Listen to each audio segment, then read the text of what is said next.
Sporadically on the Pod Station.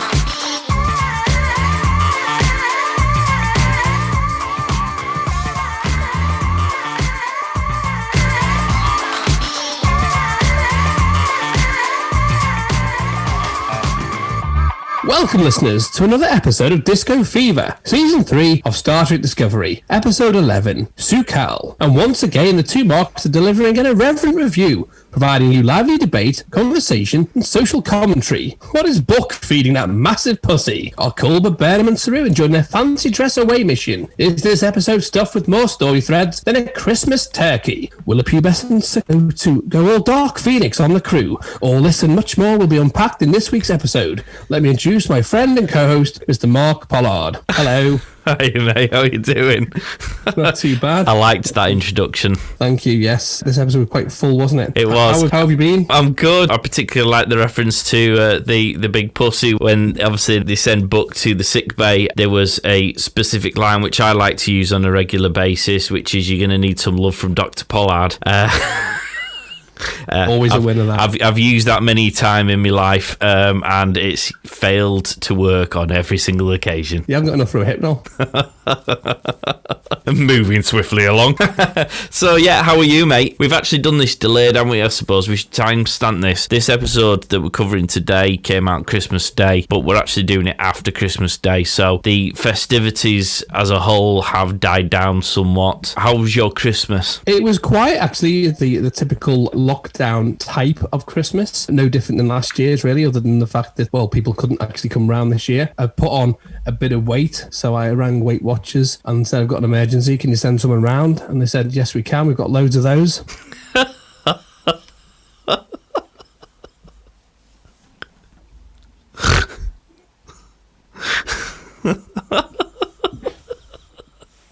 Oh dear.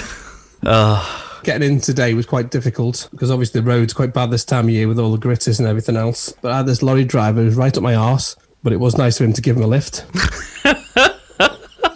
Things I'll do for a Yorkie. Oh dear. Anyway, Happy New Year. Yeah, I'm going to say, just to clarify, that these aren't set up. Somehow he manages to crowbar these in each and every single episode, which it makes me laugh, which probably says a lot about my sense of humour, but is also equally impressive because it sounds like I set him up for these things. He finds a way. There is always a way with Mark. I'm glad you have a little bit of a giggle because, I mean, we don't know whether the episode's going to be a happy one, do we? No, we're probably going to find out at some point in the not too distant future.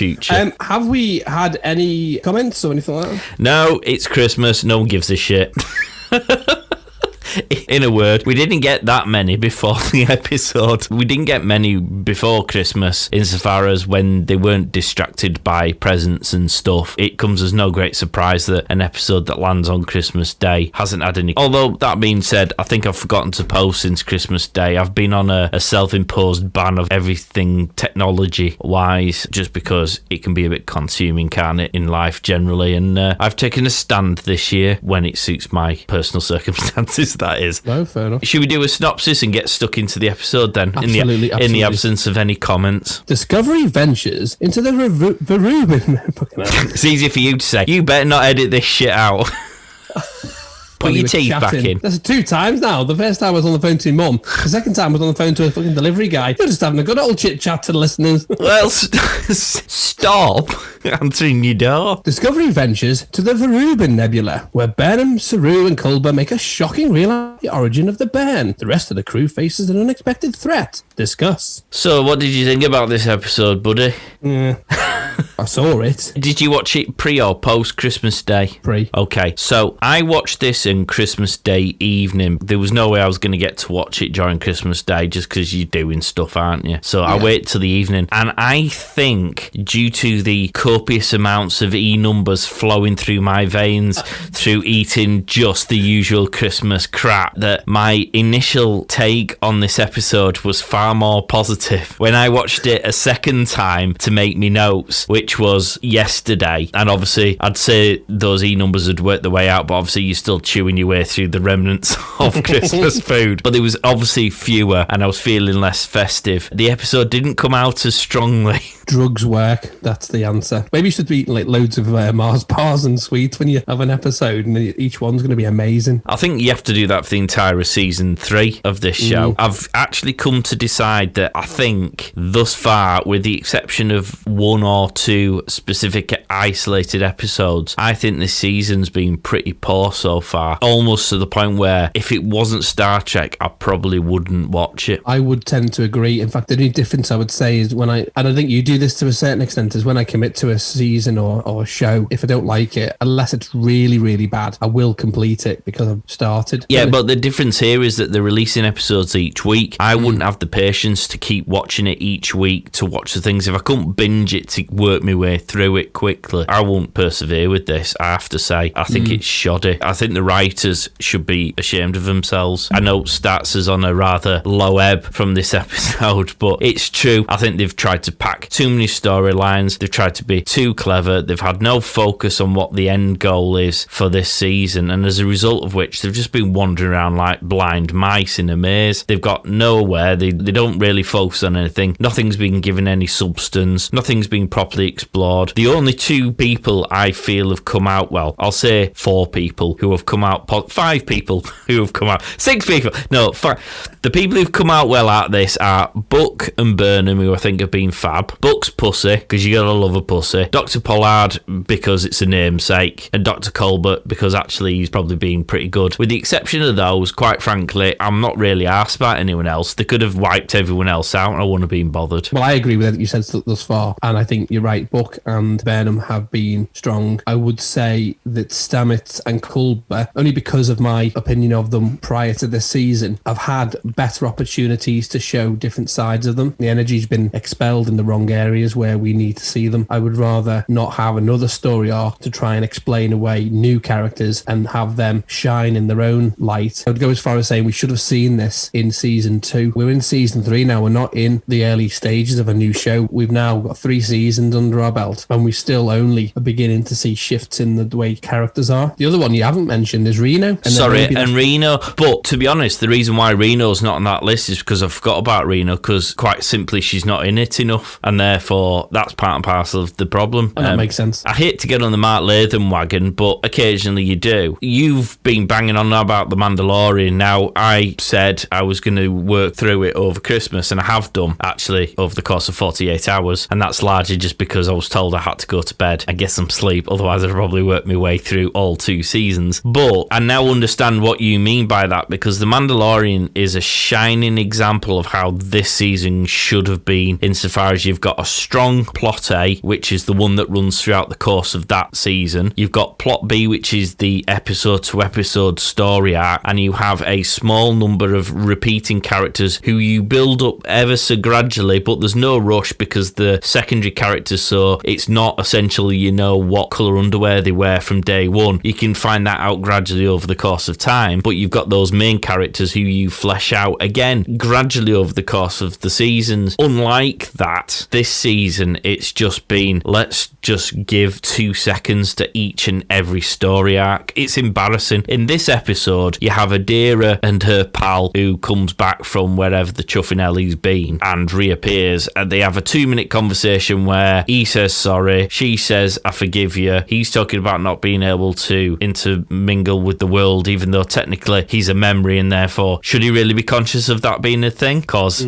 he's not got a consciousness, unless he has got a consciousness, in which case we're talking about a different storyline which needs a little bit more detail, I think. And then that's it. It's 2 minutes. Hi, I'm back. Oh, you're back. Yeah, I'm back. Sorry. Well, you should be sorry. Yeah, I'm sorry. All right, cool. All's forgiven. Move on. End of scene. That's how they've done everything this season, and it's annoying. You've taken the words out of my mouth mostly, because I was about to say that I just felt this was far too heavy with plot threads. We've said this, I mean, we end up spending most of our time repeating ourselves from day one, that they've left themselves little to no time to explain all of the story arcs, let alone plot A. Plot A was actually a decent plot. They've made this journey far too traumatic by adding in all these new characters. For me, the plot that they needed to do is, what's the Bairn? Where's Burnham's mum? How do we get home? Or we can't get home. Let's explore this new universe that we're in now. Well, you know my opinion on that. They've had this blank to do whatever they wanted to without upsetting fans, to engage new fans. It's in the future. Brand new federation, brand new technology. Go and visit wherever you want to go. Wherever they landed, which I think was near the wormhole. They could have delved into Deep Space Nine territory. It would have been an amazing thing, because we haven't seen Deep Space Nine for,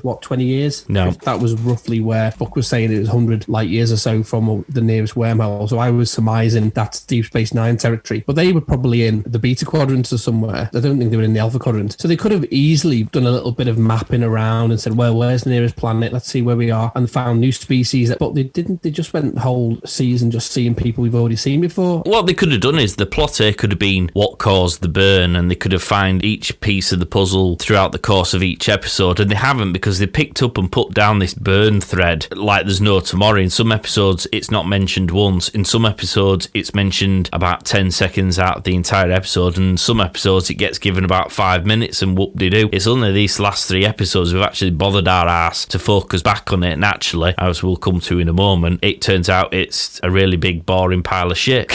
And then the plot B should have been, where does the Federation sit in this new universe? And that could have been the weekly storyline of, right, we'll go here and that's that, and we'll go here and that's that. It just hasn't worked out like that, because what they've tried to do is flesh out Buck by giving him an episode. They've used 2 episodes up for Georgiou, because of course they need to try and plaster over the enormous hole of how they did get her back into the new spin-off series when she's on Discovery, whereas it'd been better leaving her in the old timeline rather than coming through with Discovery, leaving her back there and then not having to use those 2 episodes and instead dedicating them to something else. But they didn't. They've just wasted 2 episodes of a limited season. But anyway, shall we get stuck into some specific nuances of this episode? Because of course there was 2 strands to it. The one is that they basically go on a holodeck adventure, don't they? And then the other, of course, is that Discovery comes under fire. I mean, if you're fed up of listening to us moan people, now's probably a good time to switch off, because all my notes are just grumblings throughout the course of this. I mean, it quite literally starts at the very beginning of this episode. I mean, after we get over the 2-minute Adira conversation, once again gets given short, sharp shrift. We have the subject matter, which I have titled Shit Saru.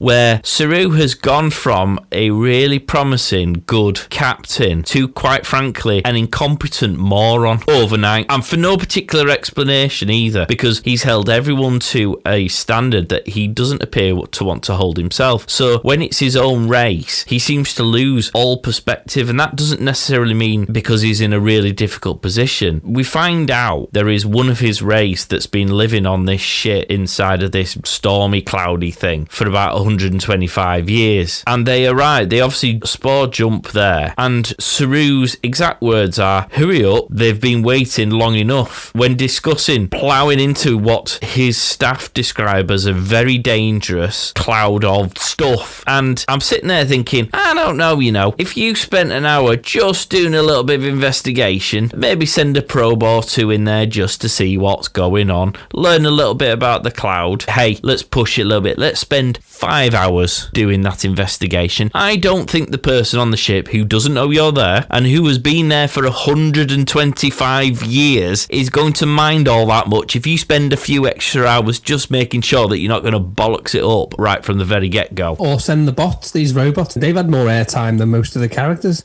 Why not send a pile of bots over? And also, Reno spent time on a planet for a while who managed to do stuff. Wouldn't Reno be the perfect example of saying, who do we know who survived on her own with their own wits and technological knowledge and managed to come out alive? Why don't we get her in the conversation and send some bots in, or a probe, as you say, or what they would have done in Voyager, got one of their shuttlecrafts and they would have made it autonomous and sent the shuttlecraft in to send back data relays. When Voyager was trying to get back to the Alpha Quadrant, Paris was, at one episode, I think, was ahead of them, sent sending them coordinates so they could get through dark matter or something so they didn't end up in another wormhole. And he was relaying stuff back. Okay, he's still on the ship, but they could have got a robot. Well, that's only because they determined they couldn't use a probe first. I mean, in Next Gen, they did something similar where they sent 2 probes into something, and both probes got destroyed. And I think Riker ended up having to pilot a shuttle in to do something, but that was only because the probes had failed first, not, shit, let's just drive the whole ship in with all the people on it. The season specifically is banged on about, like, to the nth degree, the needs of the many malarkey. So if the needs of the many outweigh the needs of the few, and there's one person left on a ship for 125 years, why aren't we applying that? Well, because the needs of the few, we could fuck him. Yeah, but this is, I mean, in part, this is Saru. I mean, Saru has just lost all credibility as a character, because whilst I understand that he would want to help and he would feel more emotionally involved when dealing with someone from his own planet, you wouldn't just at the click of a finger just lose all of those years of training, all of that knowledge and that perspective that up to this point he's really used very well in being able to go, okay, I'd really like to do this, but we can't do that. And actually, in this instance, we're not saying you can't do that. What we're saying is, why don't you just try A, B, and C first, just to make sure that what you're planning on doing is the right way of coming up with it. I mean, on the basis of this episode, if you just stood everyone in an engineering room for 5 minutes, they'd probably answer the question, because that seems to be how they solve all other scientific quandaries. So just get everyone standing in the engineering room for 5 minutes, throw a couple of questions out, and it'll be answered. We won't even need the probe. But he doesn't. He just goes, right, just drive in. Yeah, it doesn't work, does it? I know the crew's massively smaller than the other crews of ships that we've seen before in Star Trek. There's still got department heads who could have provided him with a solution. I can't believe for a minute that it sits on the shoulders of Stamets, Culber, possibly Dr. Pollard, Saru, Burnham, and any ancillary member of staff that happens to walk past the corridor at the moment in time. There's a quandary to be answered. There's 80-odd members of staff who must be department heads and be specialists. Bloody hell, we find out they've got their own veterinary. The first time in canon, there's a vet on board a ship. I was going to correct something you said there, because Dr. Pollard won't be able to commit to that, because Dr. Pollard would be too busy giving out some love on the ship. So she's going to be busy. Well, that's true. But the thing is, you've managed to find yourself a vet on the assumption that people have got pets on board. But no counsellor. You've got no counsellor. Valid point. Dave's running around helter-skelter trying to do other people's jobs. You haven't got enough medical staff to look after injured and dying members of your crew, but you've got a vet. What?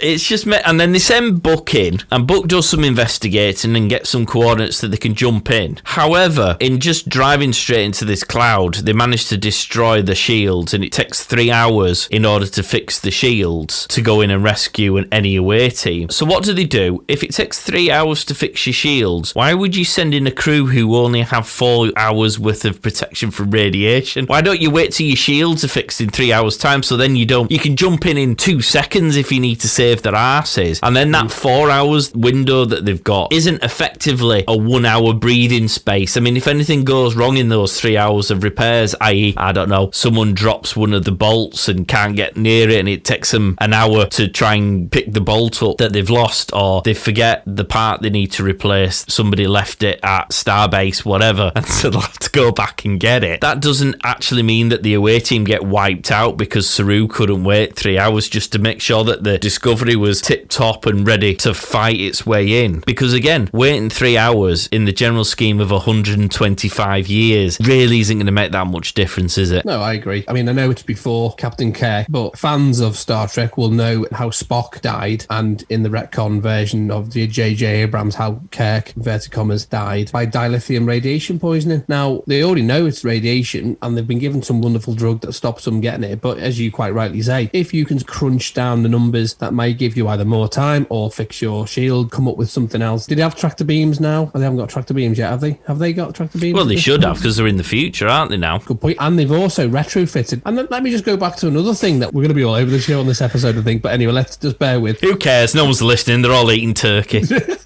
Yeah, the Discovery been retrofitted with these floaty nacelles. What's the point of them? We've never really seen, apart from Bookship seems to be able to change its configuration. What's the purpose of these things, if only? Well, what's the purpose of them? They've not used them, have they, in this season? Maybe, rather than just show us wonderful, sexy, floaty nacelle, is said, well, the reason why they can float is because you might come across a radiation cloud, and you might not need them. You can use impulse engines, slowly go into the thing without creating an explosion in your ram scoops, but they haven't. Well, refit. obviously with Book, I think the idea is that it allows the ship to change shape to suit the circumstances, forgetting the fact that actually, if you remove those two nacelles at the back, it doesn't change the shape of Discovery at all, because it's still got the enormous disc at the front that takes up the whole size. If it's too wide for the disc, you're fucked whether you've got the nacelles attached or not, really. That's true. They're further in, aren't they? Yeah, it makes no difference to the configuration of the ship whatsoever. It just kind of looks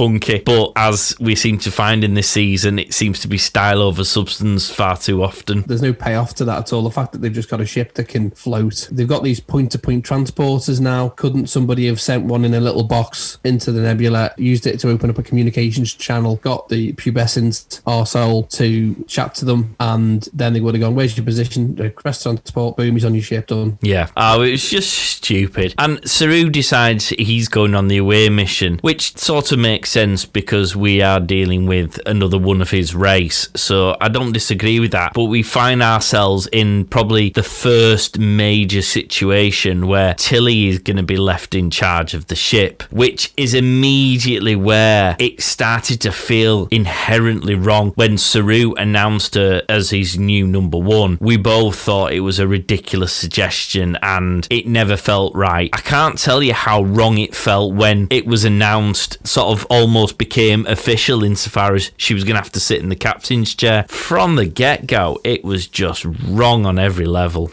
Oh, yeah. I mean, Burnham's talking about rubbing spots. It's just whatever makes you happy in the chair, I suppose. But an ensign being in charge of loads of people above her, we've covered this before, is just wrong. But, I mean, Tilly was crap in this episode as a captain. Yeah, and I can't believe that was the pep talk that Burnham gave Tilly as a way to try and instill some confidence that she's going to be any better than she was 30 seconds prior to this pep talk. To be honest, I think Burnham knew she was going to be shit, whatever she said. Just could be asked coming up with a better story. It was the shittest explanation. Like, if you get a bit nervous, just rub this knob. What? We're going to rub me clit on the bridge. That's not allowed, is it? I'm sure it's a Starfleet regulation that says don't touch that red button.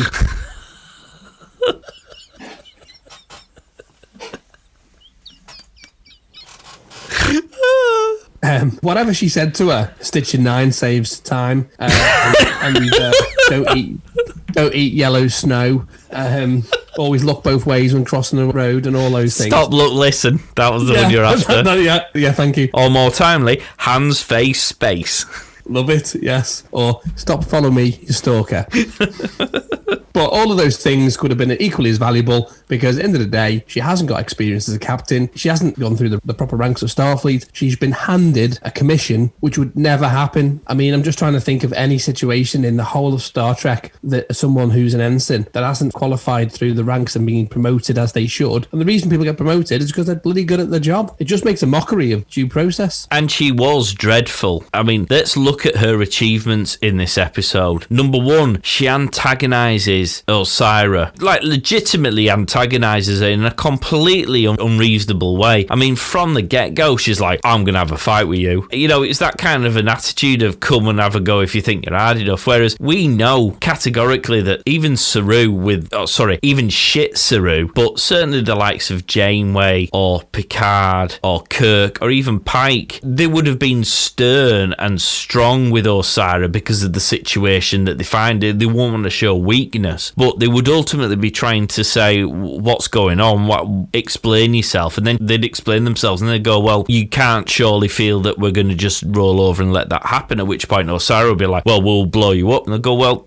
do we both want, you'd sort of talk it through, wouldn't you? Whereas she was just condescending and rude from the get-go, was Tilly. And to be honest, I was rooting for Osira by the end of it. Well, there was always a kind of a Cold War-esque standoff, wasn't there, with all of the other captains in situations like this. All of them had this air of the mutual destruction. If you destroy us, you destroy your opportunity to get what you want. And in this situation, Osiris wants the ship because it has the spore drive and it has all the technology that comes with what the Federation have kitted out with these floaty bloody nacelles. And so Tilly can work that to her advantage. It doesn't take a rocket scientist, which she is also not one of those, to work out that she actually can negotiate or at least lead Osiris down a path to give her partly what she wants. Or buy your time. Absolutely. We haven't even seen like a security security force on the ship. They've got point-to-point transport now. So all they need to do is find out the strategic places on the ship that they could attack to disable her ship. And then while she's chatting, buy time. Or, shock gasp horror, when she realises that she wants to steal Discovery, perhaps she could put some security measures in herself to ensure that neither the bridge, nor the spore drive room, nor any other essential areas on the ship can just be transported on in 10 seconds, which is basically what happened. It took Osira's team a split second to take over the whole ship. And you've got to ask the question of, what was Tilly doing? I mean, maybe she'll say, well, we didn't have any shields, so we couldn't stop it. All right, then we'll spore drive out of there. Oh, we can't spore drive out of there because why can't you? It takes a split second to spore drive out. Oh, well, Stamets was arguing with me. You're the captain. You tell him to fucking do it because he doesn't get any shot because that's the chain of command. And if he doesn't do it, you stick a bloody Halo thing on like they did, stand him in there like a zombie and use him like a flipping piece of the ship. You don't give conversation about this. It was just ridiculous. Absolutely couldn't have gone any more wrong. Now, maybe the writers are meant for it to be this catastrophic to show how, or to create the story arc of Tilly's not captain material. But for me, that isn't a legitimate storyline to pursue because it never had any credence in the first place. It felt ridiculous to begin with. And so either the lack of credibility is putting Tilly in that position or the lack of credibility sits with Saru. And I actually now believe, having watched this episode, I actually believe that come the end of the season, Saru will not be the captain of the Discovery. I think he's going to be stripped of the captaincy because it feels like he's going to be held account for Tilly's incompetence, for putting her in a position she shouldn't have been in, plus all the really bad decisions that he's currently making at the minute. To add to that, I wonder, we haven't really had any real loss, and I caveat that knowing that we've just said goodbye to Giorgio, but that's not a loss because we know she's going to another show. We haven't had, as you mentioned on several episodes, and you enjoy, is the Game of Thrones-esque loss of a character that you think is a mainstay. And I wonder whether there's going to be a type of loss which will manifest itself as either Saru decides to stay with his newfound Kelpian friends or gets killed in the process. I don't specifically think it'll be Saru to be killed, but I do think we're going to lose at least one cast member. It's been all very unicorns and rainbows, and it's like, oh, we know we've got this new ship and blah, blah, blah, blah. We're coming to the family. Been a bit blah and a bit beige. This season's just been about finding people and making relationships with them and being all lovey-dovey and, you know, nice to each other. Isn't the reason why, I mean, going back to the Stamets thing, I mean, first and foremost, Stamets was one of those condescending asses who was clapping Tilly when she walked into the room as the new number one, going, oh, we'll follow you everywhere, Tilly, except, of course, when it doesn't suit my purpose, which is kind of the point of the statement you're making, which is, irrespective of your personal feelings, you will follow her. Number two, isn't there a reason why the army don't allow for relationships between people within the same platoons or within the same regiments and the like? And that's fundamentally because your decision making is influenced by that relationship. Here we have Colbert and Stamets obviously in a relationship, and Stamets disagreeing with a quite reasonable suggestion that they spore drive out of there, regroup, fix the shit, and then jump back in again to try and save the away team. Tilly's not saying let's abandon Colbert and co and leave them to die painfully and slowly. That's not what she's saying. She's saying we need to get out of here because we're going to get our asses kicked. Let's jump away, sort stuff out and jump back in again. And Stamets is refusing to comply because he's emotionally the Colbert best interest camp, and secondly has no respect for Tilly as the captain, which ironically is something he said he did have not more than an episode ago. So which is it? Is it Stamets being an inconsistent selfish arse, or is it Tilly being a bad captain, or is it the story writers not remembering the story that they wrote a week ago? Well, that's the point with this character. That's the side of Stamets that I don't particularly like, you know, the arrogant arse. And then you have the nice bits where he does come across as being compassionate and all those nice characteristics, and then he goes back to his being an arse again. Yeah, but there's nothing wrong with that. There's nothing wrong with having a character we don't like fundamentally because of his characteristics. There's loads of people like that. The problem I have here is, number one, either the writing has forgotten the commitments that Stamets apparently made in the previous episodes about following Tilly to the ends of the earth and back, and secondly, ignoring the fact that Stamets Stamets is a Starfleet officer, so should ultimately make decisions that are a bit more relatable to the circumstances. He surely is an intelligent person, would go, right, okay, we can stay here, get decimated, lose the ship, and then Culbert will die anyway, or we can spore drive away. It still leaves Culbert in a dangerous situation, but at least we'll have an option to be able to jump back and fix the problem, whereas the other option is we lose it. Or you accept that it's a stupid story arc that we've got two people in a relationship who Starfleet have allowed to work together to create a situation like this where when Culbert or Stamets are in a position of danger, the other partner is going to lose all perspective. Well, actually, there's another element to that, which is a safeguarding issue. A lot of spouses and partners aren't allowed to work together for safeguarding purposes. If somebody accuses them of doing something inappropriate. In the non-fraternization rule, which you're talking about, if you have one of those people in a hostage situation, they're going to compromise themselves for the betterment of their partner. I'm not saying don't have these relationships on board, because they've been in previous Star Trek reincarnations and series, but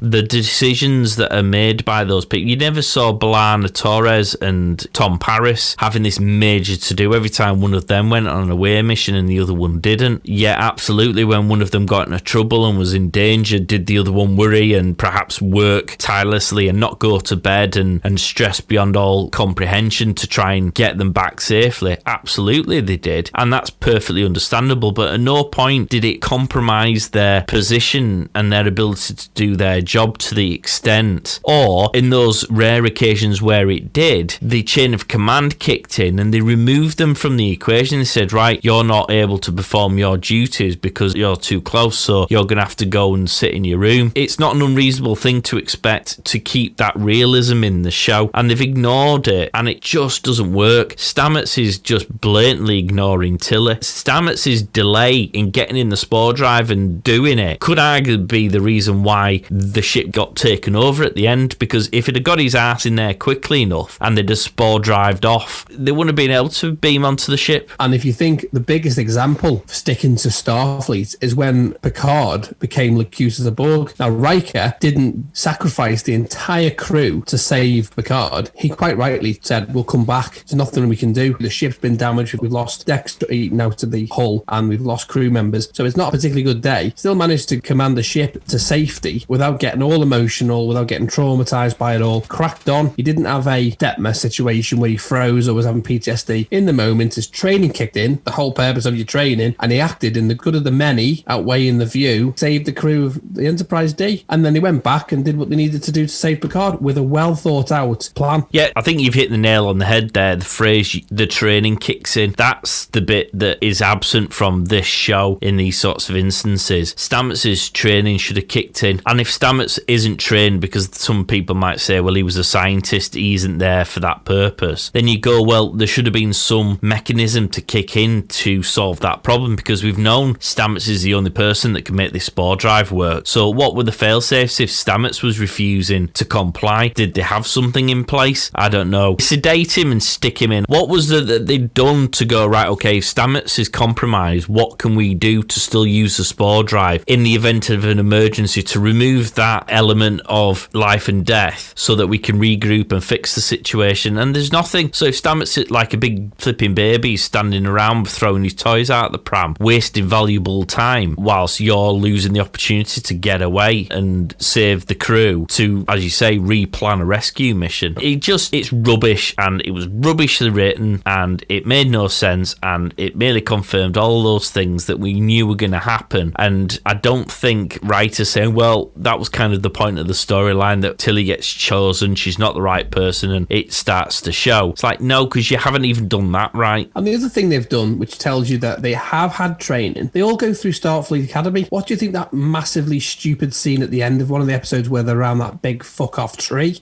What was that about? They've all been to Starfleet Academy. They've all been through the training. The same training that I suspect Kirk will be doing in 10 years' time, or in fact has probably done whilst he's in Starfleet. He will probably have passed them in one of the corridors. The thing that you have seen time and time again is when there's a proper situation that takes place, everybody automatically, the training kicks in. You ask anyone who served in any of the forces, anyone, police, fire brigade, ambulance service, the training kicks in all the time because it has to. Every second counts. It's not a spectator sport. I have no excuses for the reasons why Stamets is being the way he is. To be fair, if he got to a court-martial situation, I'd have to just demote him. Yeah, I would. Absolutely, I would. Shall we move on to the second part of the plot here, which was this ridiculous holodeck thing. Now, as a visual spectacle, I thought it was brilliant. I mean, the effects and the scenery and everything was magnificent, although it was clearly stolen from the film Labyrinth / Harry Potter. But it looked amazing, but again, it was just done so badly. I mean, for a start, which parent creates a holodeck that traps the people who are there to save her son in the holodeck program? I mean, where's the logic in trapping the people who are there to rescue your kid? Well, we can't ask them because social services came and took them away. It's just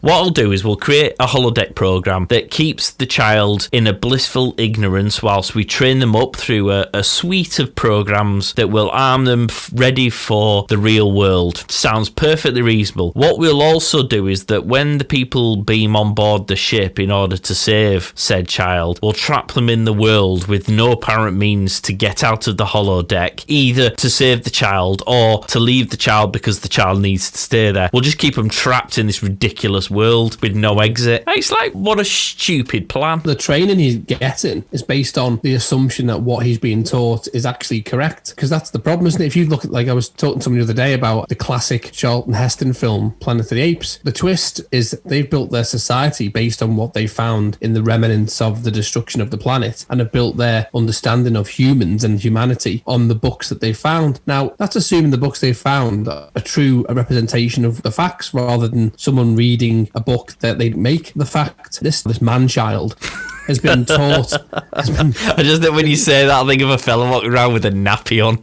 Well, that's the only. He's been taught this stuff by holodeck people, which, by the way, are severely damaged. We're assuming the computer says no. It's not just feeding him bits of information that he's adding in the blanks himself, and has come to the conclusion that's not the correct conclusion. It doesn't make sense. It makes no sense. Anyway, he knows that each of these characters are programs because he directly challenges Burnham about the fact that she's a program. She quickly realizes that the only way to interact with him without freaking him out is that he's a program. So he knows these are all holodeck programs, so he knows he's on a holodeck. He therefore must, by default, understand that there is a world outside of his holodeck program. So when they originally turn up and go, "Hi, we're here," why does he freak out? Why does he not go, "Oh my God, are you from the outside world?" And they go, "Yeah," and they go, I'm a bit scared because I don't know anyone from the outside world. And they'll go, "Well, don't worry about it." And then they talk it through with him. Instead, like a complete lunatic with no social abilities, which can't be right. I mean, he's a bit socially inept, but how can you be socially inept if you've been interacting with holoprograms in the same way as they are like real life people? Because when we were on the Enterprise in Next Gen, the holodeck was already much the same. You wouldn't have known you were in a holodeck if you didn't know you were in the holodeck, if you know what I mean. Difference with this is he's been born and brought up into a faux environment. Behaviour's learned, isn't it? So he's learning from whatever's around him. And bear in mind, holodecks don't exist in this time frame. In the future they do, but in Discovery's original time frame, holodecks aren't an actual thing yet. They don't actually come into play till I think Next Gen onwards, and then the holosuites in Deep Space Nine. But he hasn't got the emotional retinue to understand the implications of what he's been taught, because why would he? He's had no real world environment for him to action the things he's being taught.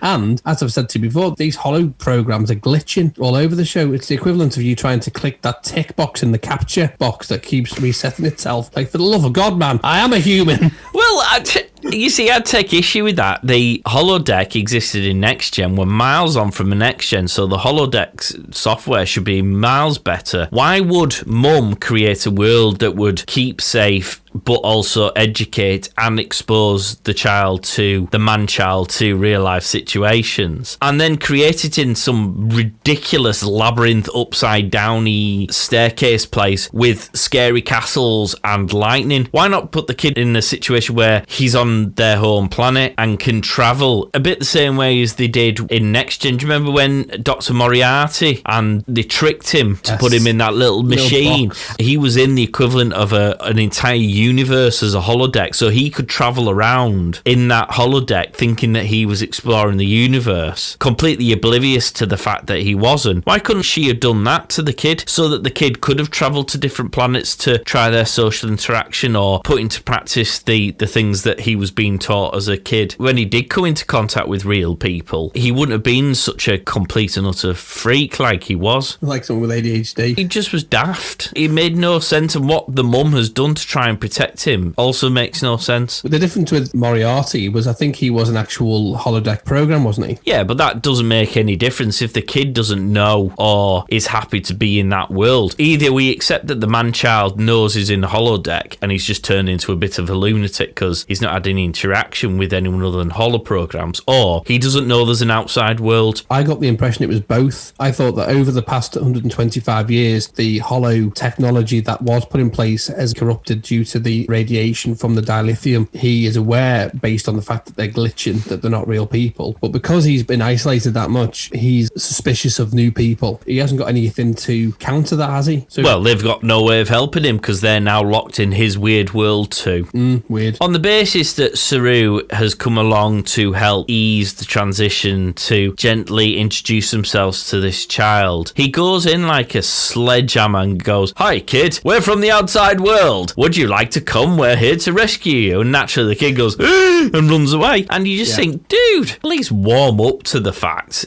Prove to him that you're a goodie, or perhaps send one of the people over to pretend to be the outside world and see how he reacts, and then maybe send another one of your away team to pretend the part of the program and see whether he reacts better there. Or better still, during the 3 hours when you're fixing your shields, why don't you come up with a plan for that part of the challenge? Yeah, they've not written it well, have they? No. In fact, about the only thing that Saru manages to achieve is he starts to cry slightly because an owl fella starts singing him a nursery rhyme. And again, I just kind of think, what is it that you're crying about? Because it's not that long since he last saw his people. No. Because it's not that long since they've actually come into this timeline, and actually just before the timeline, they actually visited his own planet. So it's not like he hasn't seen them since he left to go to Starfleet. And yet, the way that he's treated every interaction in this case, it's like he hasn't seen his own people for like eons. And it just was rubbish. That's why it's out of character, because he has actually had some closure. One of the episodes, he goes back to the planet, and the bowel, the fact that he found that his balls dropping wasn't meaning he had to be killed off. That was his closure. If anything, as someone who found himself to be lost in the universe, this actually would be probably one of the best story arcs for closure there was. Oh, I thought you were going to go into when your balls dropped then.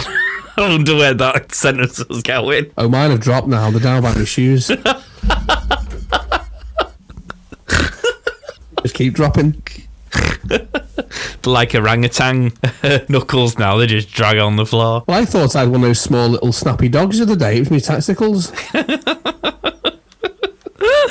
Oh dear. I just don't buy that he's been starved of interaction with his people any more than anyone else on the Discovery. Like, everyone's excited to go back to Earth right at the beginning of this season, but having been back to Earth, people were like, "Oh god, I need to stay here forever and ever and ever." It's like, no, we're a crew on the Discovery. We've been to Earth. We've now convinced ourselves that all of the people we did know are dead, so it's pointless just hanging around here hoping that we might bump into a family member. Let's move on. And that's how it did, and no one lost the shit in the same way that Saru seems to have done. No, it was all fingers and thumbs this episode, and didn't really give you anything of value. It was just rushed. Yeah, and it kind of is made worse, or rather things are compounded by shit Saru making the decision that as their medication's wearing out and they're all going to die of radiation poisoning, Michael should remain, having forced himself onto the away team, having insisted he be the one attends because he's the only one who can deal with his species, and I'm doing air quotes there. So he's the only one who can deal with his people. He wants to deal with his people until, of course, it looks like that he may die as a result of that decision, at which point, Michael, you should stay with the man-child whilst I go back to the ship, get inoculated from radiation poisoning, and I'll figure out how we save you. And quite rightly, Michael's like, no, you brought yourself along because you thought you could deal with this best. If anyone's going to die, it should be you, because A, you put us in this situation, and B, you still stand as being the only person who's of the same species as man-child, and therefore you should remain here trying to work with him. I'm off. You can stay here, dickhead. I love solidarity.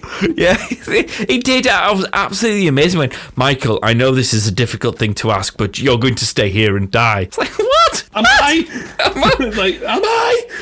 Yeah. Think again. This is where Burnham decides she's not actually fully 100% Starfleet and goes back to her roguish ways and goes, bye, and beams off the planet. No, quite rightly, Burnham says, no, I need to be the one that goes back because you're the one who has the better bond with man-child, and that's why you insisted you come on this away mission in the first place. So you either shouldn't have come on this away mission at all because you're the captain, you need to be on the ship, or you come on the away mission for a reason, and that reason hasn't changed, so you stay your ass here whilst I go back and I do the thing that you need to do. You don't get the best of both worlds, and I think this falls into the shit Saru character, because I would have never have foreseen Saru asking someone else to sacrifice themselves when he could sacrifice himself, and actually he was the better candidate to sacrifice himself. What he essentially did was pull the I'm too important to die card out of his sock and say, Michael, Captain Trump's whatever I demoted you to, and therefore you shall die. You should have thought of that before he said to Tilly, do you want to be the captain and have a play with that nub?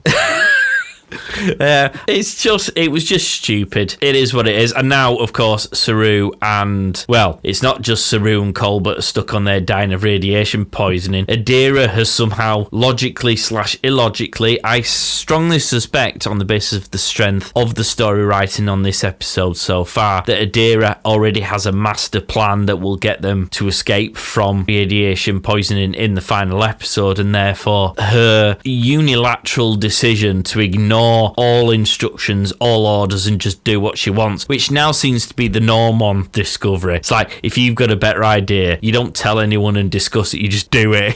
Has jumped onto the ship, so there's now 3 people on there ready to die, which sounds daft and ridiculous, and I hope Colbert doesn't, and to a degree I hope shit Saru does die, leaving only good Saru to come back. Adira, I don't really know Adira enough because character's not been given enough time. Hope she doesn't. Hope they don't die, but of course, you know, we haven't learned anything enough about the character for there to be any feelings one way or the other, if you know what I mean. And anyone who says differently has obviously more affinity for that character for symbolic reasons than for character plot reasons. And so, yeah, we've left them behind and we can't rescue them because Tilly's lost Discovery. Shit show. Absolute shit show. Although, there was a good thing that came out of this, which is Osara. Is it Osara? Osara. Potato. Because up to this point, she's been the badass of the galaxy. And we've seen nothing of her. And the fleeting experience we had of her a few episodes ago left me blood rather cold. I didn't feel anything about her one way or the other. But actually, in this episode, she was quite spunky, if that's the right phrase. I suddenly quite liked her as a character. In fact, I liked the rather dry, humorous approach that she had to the confrontation with Tilly, to the point where I actually wanted her to beat Tilly in this fight, which I'm sure shouldn't be the case. No, well, this is the thing, again, with these wedged in characters, they've not had the time to shine, so why would you care less? Adira is one of those characters where you brought them in, whether it be for symbolic purposes, as you rightly say, to be pioneering, but then if you're going to do that, do something with it. Don't just throw in these characters willy-nilly to go, phew, we've swerved the bullet on this now, we're massively woke and no one can touch us. Do something with the characters, because all you're doing is squandering it, really. Adira Gray tends to just pop up. Buck was a character that we saw that we really loved and then disappeared and came back again. Asira's another one. These are all really good characters that are strong characters. Or could be. If you're going to do this, you need to spend time weaving in plots and story arcs that work in their interest. Let me put this into a different context. In Avengers, the second to last one, when we're first introduced to Thanos, we meet Thanos right at the beginning of the film. We find out how much of a badass he is right from the get-go, and he is as present in that first film as the goodies are, because we're quickly building up this understanding of how much of a badass he really is, how dangerous he's going to be, what his motivations are, to the point where when you get to the end of part 1 of Endgame, whatever you want to call it, he's actually a really nuanced character. You understand him, and you don't just look at him and think,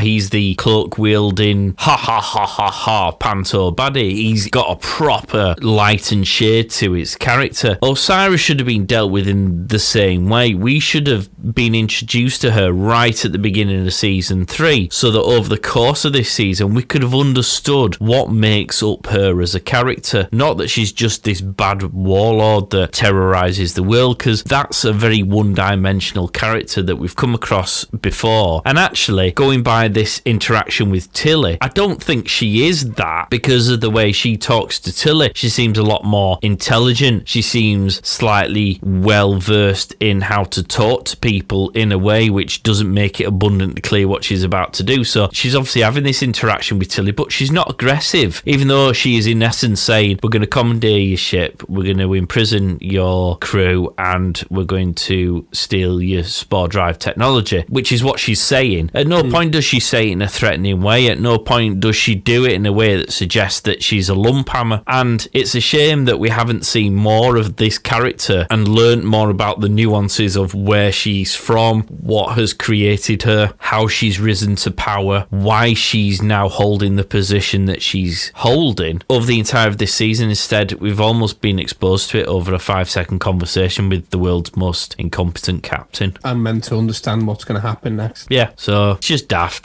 It's a shame, because I did enjoy the Osara bit. I enjoyed Book again. I thought Book was great in this. I think Burnham was great in this again. I obviously focusing on the positives here. Dr. Pollard showing some love on the ship. That was a positive. What else? I thought the visuals and the special effects on this were phenomenal. It did feel like that scene when David Bowie's walking around, in the upstairs labyrinth filmy thing. It felt very much like that, but enjoyed that. But once again, a huge number of plot holes that seem to be rather unnecessarily being left. I would agree. You can tell you're pulling at straws when you start using the special effects as a bonus. On the back of the fact the last episode was such a good one with closure of that arc for Giorgio, it would have been nice now to have just properly just focused on the bear, not deal with anything else on the ship at all. Just a singular episode saying, right, there's somebody here on their own. And at that point, they didn't know that that was the person who caused the burn because he had a tantrum. Oh my God. Well, I was just about to say that. What did you think about what appears to be given as the suggestion for why the burn happened? Because a guy couldn't have an extra dessert. Because he couldn't stay up and watch his favourite TV show. Fuck off. Somebody forgot to put the toilet seat down. Yeah, oh my word, yeah. He didn't put the towel in the right position. The toilet roll was the wrong way round. I told you to stop playing with me toy soldiers. Boom. Flipping heck, mate. Yeah. No. Just no. There's nothing you can say about it. It's just a shit explanation for why the burn happened. Because they got trapped and the kid had a paddy. I'm a little bit frustrated, if I'm honest, because what episode is this? Episode 11? Yeah. 11 to 13. And we find out a man-child having a tantrum caused the burn that killed millions. Let's not forget the human cost and also interspecies cost of a guy having a bit of a tantrum because he couldn't stay up late. But that explanation goes nowhere. Where do you take that storyline after you figured out that that was the cause? Would it not have been better to have something like the Federation, who even to this day holds itself out as the moral superiors to the rest of including the likes of Osara and the Chain Syndicate or whatever the chuff they're called. The Federation still hold themselves out as being the sparkly, shiny, right people of all arguments. And wouldn't it have been better for it to have transpired that the burn was caused by the Federation dicking around with something that it shouldn't have been dicking around with because it didn't fully understand it. It had, albeit might say it had altruistic purposes for doing it. In reality, it was probably something more like we wanted better technology and we wanted to make ourselves stronger and more powerful, etc., etc. And then that would have created a moral dilemma for the existing Federation people, because the Federation just seem to be starting to try and repair their place in this sector, and how would it come across if it transpired that actually the reason why everyone's lives have gone to shit is because of the Federation in the first point, and so they'd be massively set back. And so season 4 could be about how the Federation are trying to repair the shitstorm that they created, that they've been trying to recover from, as well as whereas Paddy Child had a shit in his nappy and it rubbed and chafed slightly too much, and so he destroyed the whole universe with his bad mood. Kind of leaves you with nowhere to go, does it? What a nonsense that is. I mean, when you said this a few episodes ago, and very early on, in fact, you said that you thought it was going to be kind of a Save the Whales, Greenpeace type of environmental storyline, which holds weight as we've gone into this season. We've introduced the Mirror Universe. There's actually canonical precedent. In the episode Mirror Mirror, Captain Kerr is trying to negotiate mining rights on a planet of dilithium in the Mirror Universe with the Halkans to use their crystals because there's a shortage of dilithium. It goes back to the very beginning of Star Trek. You think to yourself, well, okay, if that's existing in canon, it makes sense that this planet would also be one where it's overmined, like the Klingons did in the Undiscovered Country, and that because it's overmined, the Federation in this case in the future have mined it to extinction level. It's gone supernova and wiped out all of the ships. It makes perfect sense, especially with if you include the Mirror Mirror episode as well, and that you've got Giorgio in it. But you've got an adolescent kid who's found his pubes and he's had a big fucking paddy. And if you take that out of the equation, we've now found enough dilithium to keep everybody ticking over forever. So the whole story arc of the baddie syndicate merchant jobby thingy are going to self-implode because they've got no dilithium, and so they'll lose all their power. That now becomes a thing because they can now keep going because there's enough dilithium where they could fight for that cloud and basically own all the dilithium. It kind of, I don't know, it's crap. It's just another crap storyline that they've ruined. Ironically, because of time. They haven't got the time to tell the story properly because now they found this planet which has a wealth of dilithium. How many ships has the Federation got that could actually defend against an invasion from the Orion Syndicate or the Emerald Chain or whatever it's called? They wouldn't survive a full-on attack. Can't contact anyone else in the further sectors of the galaxy, so they're only limited to the people who are supplying them now or partners in the Federation that they currently have. They wouldn't survive a full-on attack. Yeah, the better outcome would be to set up a new treaty and share all of the lithium to everybody, which would have been the wonderful environmental thing or the nice thing to do in a postmodern world, and gone, hey, look, there's enough dilithium to feed everybody. Let's just go back to the way it used to be with the Federation, where we don't have wars because everyone's equal, but it's basically a kid with his balls dropping singing Ella Joan. I thought he was going to start singing The Snowman. We're walking in the air. Oh dear. Barbara. Yeah.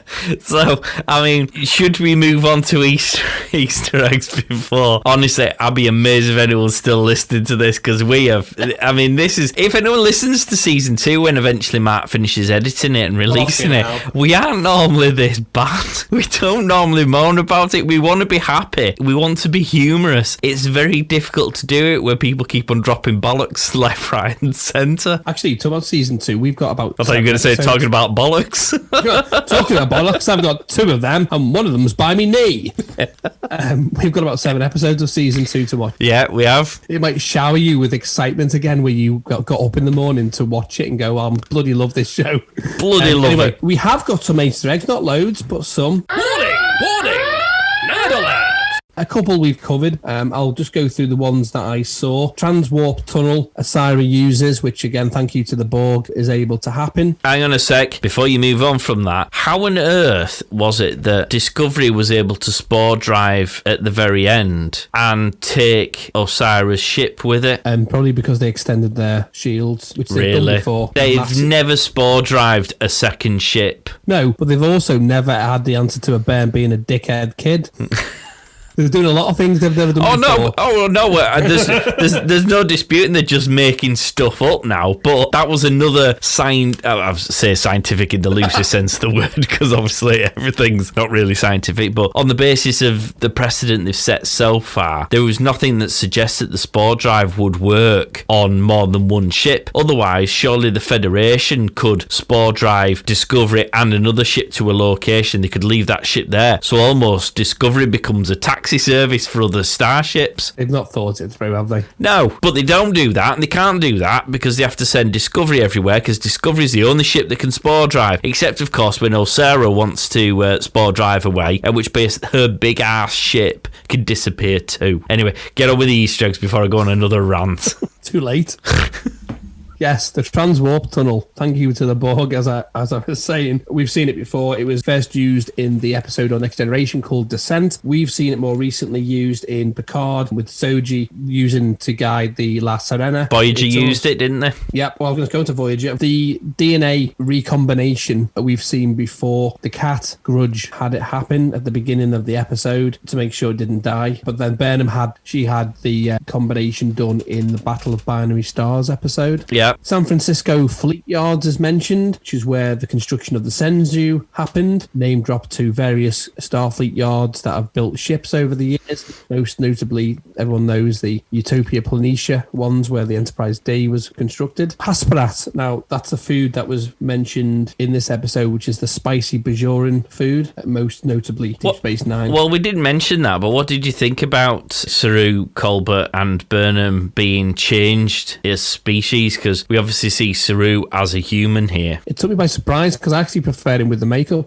Yeah, I mean, as characters, they were obviously no different. I mean, it was all right. It was a quirky difference to see everybody in a different guise. I mean, Burnham and Colbert weren't that significantly altered where it made much difference. Saru was the biggest change, wasn't he? And yeah. I mean, I suppose it was interesting to see him acted by the actual person without any makeup on, but I didn't really see a huge point to it. In fact, why would the holodeck think it was better to change Saru from being the same species as man-child, into a human that he's never met before? That brings up my little bit of a gripe with that isn't that catfishing?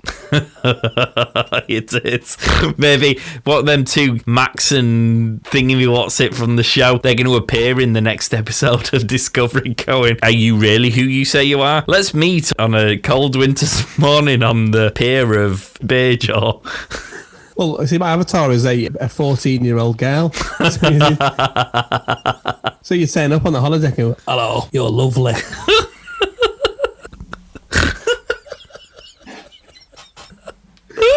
I just thought that was catfishing. The reason why he took me by surprise, and also identity theft. I mean, these rules are just going out the fucking window at this point, aren't they? I think there's no social media decorum going on here, is there? I mean, I'm not being funny. I can't even log into Twitter because I've not used it. Can you imagine the amount of abuse they're going to get for the amount of catfishing they're doing? Anyway. The reason why he was surprising to see in his normal face was because I've seen him play a lot of characters. Because of his height, he's the equivalent of Andy Serkis. People might not know, played Gollum and Revered. What are they called? Well, he's like a CGI guy, isn't he? He's the go-to person for doing, real motion captive jobby stuff. Yeah, motion capture stuff, isn't it? Yeah. The guy who plays Saru has played lots of characters. He played the Merman in Shape of Water. He played one of the agents in Hellboy, the two Hellboys, Golden Compass, and the first one, not the reboot, the ridiculous reboot. He played the ice cream seller in, I think it was either Priest or Legion. You wouldn't probably recognise him, but he's probably made up that he hasn't sort of sit in a makeup chair for 25 hours. No, it's great, and I'm made up for him, and Saru as a character is a fabulous one, which is entirely down to the credits of him as an actor, save for the last, well, actually for the majority of this season where the writers have badly let him down. At the defense of actors, you can only do what you're given. Yeah. The last couple, Tilly mentioned early in the episode about the advice from Grandma Adela. This is probably a bit of an Easter egg because in the episode Ensign Rowe, Picard mentions his Aunt Adele. Oh, hey, you're grasping at straws there, son. I might be, but it's fact, so...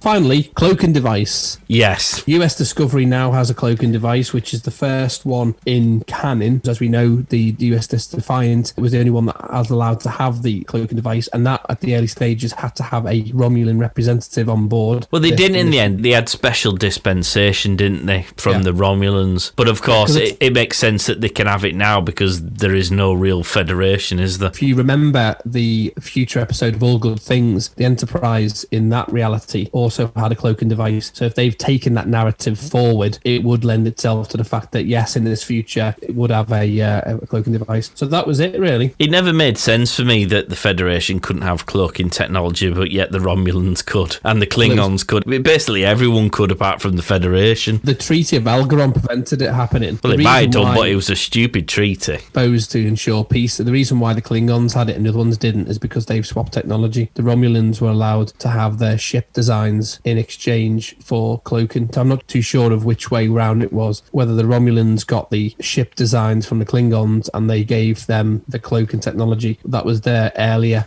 agreement. The Treaty of Algeron was based on either not entering the neutral zone and not looking into cloaking technology, and that way they wouldn't get invaded. It might be a bit daft, but let's be honest, if you're dabbling with it, shit happens. Yeah. Yeah, that sounds like the catchphrase from a t-shirt, does that? So what would you give this episode out of 10? I'm going to give this a 6. Okay, better than I thought you were going to give it. By the skin of its teeth. Last week's episode was a good one, I felt, that wrapped it all up the way it should and devoted the time to it without having to be distracted by other things. This one jumped around a lot. It was confused with different threads. The massive thing for me was this realization that the Bairn was just a knob of a child. Which, you know, let's be honest, we could have done a 1-episode season. We could have had the Discovery end up in this future and they go, it's that dickhead kid. Click, done. That's the end of season 3, boys and girls. What about you? I'm going to give it a 5. If you'd have asked me on Christmas Day, I'd have probably given it a 7. A 12. As all that sugar coursed through my veins. But with the cold light of day, it wasn't an unentertaining episode. There was lots going on, but the inconsistencies in the story and the poor writing of the characters, I just think can't be ignored at this point. Having now watched The Mandalorian and seen how it can be done properly without trying to create an Inception style story arc, the beauty of The Mandalorian is it's really simple, the story threads, and season 3 could have been equally simple while still very carefully but very gradually building upon the characters that we're already familiar with, and it's just dropped the ball. And now we're in episode, what are we on, 10 now, and it's just dropped the ball too many times for me, and now needs to be held accountable, and so it's getting a 5, and it's a grumpy 5 at that. As a reasonable score. The thing why I was banging on about The Mandalorian is they have a sandbox. People merely pass through Discovery season 3. They're in the future. You've got a bigger sandbox to play in. They could have just created a whole new story arc across 13 episodes, which created new characters, new planets, new traumas, new enemies. Why just have the same old villains we've had for countless eons? Could have had a brand new big bad. Every series of Star Trek brought in a big bad. We always knew we had the Ferengi. We didn't actually until Deep Space Nine, but we always knew we had the Klingons and the Romulans and the Tellarites. We didn't know we had the Borg. We didn't know we had species 84321 bingo, the Jem'Hadar, the Dominion, and the Founders. These are all wonderful characters brought in and woven into the canon. Yeah. I mean, to give you an example, you've got in The Mandalorian, you've got Carl Weathers' character who is kind of in charge of distributing jobs to the bounty hunters. Now, he's I would say a regular character, as in he's probably in every 3 episodes, and it's usually only for a short period as well. You get a feel for him as a character insofar as the interactions you get, but we know absolutely nothing about the guy. He's a wafer-thin character at best because we don't know anything about him, but I still enjoy seeing him and I still enjoy the interactions with him. Now, to put that in this Discovery context, the crew on the bridge who we've not had any conversations with thus far, we could have been doing similar things with those characters and just leave them in that sort of status of, we know they're there, they'll say the odd witty line, but we don't really care about them in terms of learning more. We're not really bothered. Let's focus all our attentions on the main characters. But we've sort of tried to do the best of both. We've tried to give them more airtime, like Dietmar. I mean, we haven't padded Dietmar out at all, but we've given her PTSD. So we've given her a massively complex, very serious condition. We've added no context to why she might have suddenly developed it then, what her background is, what her skill sets are, what her interests are that might have led her to have reached that, or why it might have made it so surprising that someone like her would have developed those symptoms. And now she's fully cured. Like, we've had 2 episodes where she's had it and now she doesn't have it. And it's like, either give her PTSD and do that storyline justice, or don't do it, leave her alone and just let her be the pilot at the front of the ship, flying the ship. That situation would have lent itself to an opportunity for Tilly to show her mettle, where Detmer freezes because of the PTSD and Tilly gets her off navigation, jumps on and stops Discovery from getting damaged or whatever. And at the end of this season, she gets a new commission. She becomes lieutenant. She'd be lieutenant, wouldn't she? If you're American, you would be lieutenant, but we're English and we created the rank, so it'll be lieutenant. That's just another story that we've created because we should get a job writing for the show. At least you should, because I'm not being funny. I thought your suggestion of pollution and environmental awareness was blob on. Yeah, sadly not. That brings us to the end of this episode, guys. Hope you've enjoyed it. Maybe you found it enlightening. Maybe you're just shouting and screaming. Maybe you dived off well before I'm reading this, in which case I'm talking to no one. Either way, get in touch. Let us know. We're on social media, so if you go to Picard Talk, which is our sister show, where we talk all things Star Trek Picard, you will find posts that we do. You can throw your comments on there. You can tell us we're right. You can tell us we're wrong. You can tell us what you think about the show. You can email us, picardtalk@thepodstation.co.uk. That's another good way of getting in touch. If you fancy supporting the show, then if you go onto Patreon, it's patreon.com/thepodstation. You can chuck in a few quid and it will go a long way to helping us keeping these shows going. Who knows, maybe you don't want that to be the case. We wouldn't blame you if so. That brings us to an end of this episode. Next episode, we'll be covering the penultimate episode of the season, which, God, I suppose can only get better, hopefully. Absolutely. Thank you for tuning in. Yeah, absolutely. Thanks for listening, guys, and we'll catch you next time. Away team out.